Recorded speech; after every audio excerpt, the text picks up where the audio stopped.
রাজ্যের তৃতীয় লোকায়ুক্ত হিসেবে শপথ নিলেন অবসরপ্রাপ্ত বিচারপতি ডক্টর বিভাস কান্তি কিলিকদার। তিনি লোকায়ুক্ত কল্যাণ নারায়ণ ভট্টাচার্যের স্থলাভিষিক্ত হলেন। আজ রাজভবনে রাজ্যপাল ইন্দ্রসেনা রেড্ডি নাল্লু তাঁকে শপথ বাক্য পাঠ করান।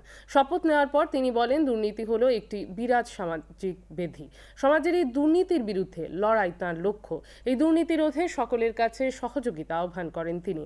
এই শপথ গ্রহণ অনুষ্ঠানে মুখ্যমন্ত্রী অধ্যাপক ডাক্তার মানিক সাহা, মুখ্য সচিব জে.কে. সিনহা, পুলিশের মহানির্দেশক অমিতাভ রঞ্জন সহ উচ্চপদস্থ আধিকারিকরা উপস্থিত ছিলেন। প্রতিষ্ঠান সবার এককভাবে কিছু করা সম্ভব নয়, টু ফাইট এগেইনস্ট কারাপশন। তো সেই ক্ষেত্রে প্রেস, মিডিয়া যারা, সবার কোঅপারেশন দরকার। সবার যদি আমি কোঅপারেশন পাই, আমি বিশ্বাস করি যে হয়তো কিছুটা করতে পারবো। কারাপশন, আমাদের মাননীয় চিফ মিনিস্টারও চাইছেন জিরো লেভেল কারাপশন হোক। আমরা অস্বীকার করতে পারি না, সর্বত্রই কারাপশন আছে। কাজে কারাপশনের একটা বিরাট ব্যাপার, বিরাট ব্যাধি সোসাইটির মধ্যে। এটার বিরুদ্ধে রুখে দাঁড়াতে হলে এককভাবে সম্ভব নয়, তার জন্য সবার একটা কোঅপারেশন দরকার। আমি আশা করব সবার থেকে কোঅপারেশন পাবো। Thank you.